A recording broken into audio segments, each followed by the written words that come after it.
بسم الله الرحمن الرحيم.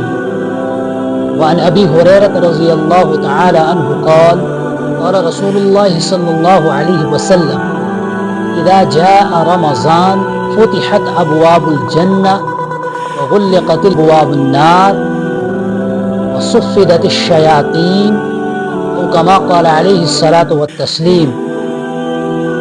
حضرت ابو ہریرہ بیان کرتے ہیں کہ نبی علیہ الصلاۃ والسلام نے ارشاد فرمایا کہ جب رمضان المبارک کا مہینہ آتا ہے جنت کے دروازے کھول دیے جاتے ہیں، جہنم کے دروازوں کو بند کیا جاتا ہے اور شیاطین کو قید کیا جاتا ہے. اس روایت میں نبی علیہ الصلاۃ والسلام نے رمضان المبارک کے مہینے کو دیگر مہینوں پر 3 طریقے سے فضیلت دی.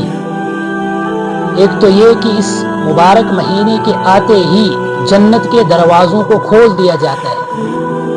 مطلب اس کا یہ ہے کہ جب یہ مہینہ آتا ہے تو نیک اعمال کرنے والے ایمان والوں کو ترغیباً یہ فرمایا کہ اس میں کثرت سے اعمال کرو، قیام اللیل کرو، روزوں کو رکھو اور روزے کی اچھے طریقے سے رعایت کرو، ذکر و اذکار کثرت سے کرو اور قرآن کریم کی کثرت سے تلاوت کرو تاکہ تم کو جنت مل جائے، تمہارا رب تم سے راضی ہو جائے.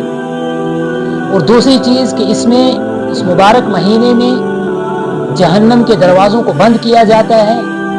مطلب اس کا یہ ہے کہ جب یہ مہینہ آتا ہے تو اس مہینے میں جو گناہ ہے وہ بہت کم ہو جاتے ہیں، کی قلت ہو جاتی ہے اور نیکیاں لوگوں کی بڑھ جاتی ہے. اس سے اللہ رب العزت جہنم کے دروازوں کو بند کر دیتا ہے.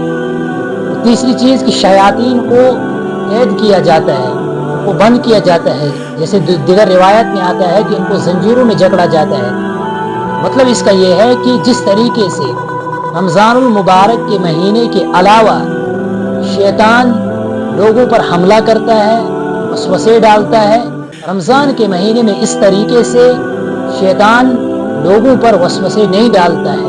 اس طریقے سے مسلمانوں کو نفسانی خواہشات کا تابع نہیں بناتا ہے.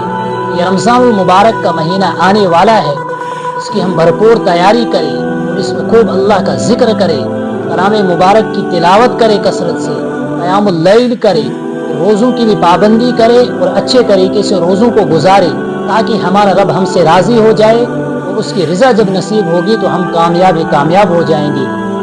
وما علینا الا البلاغ المبین.